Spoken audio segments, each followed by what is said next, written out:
Hi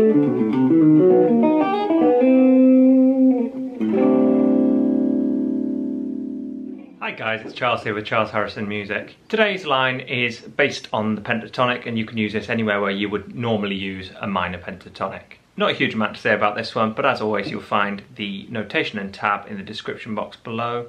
Head over there to the website to download it and study it for yourself. Without any further ado, let's have a listen. 2, 3, 4.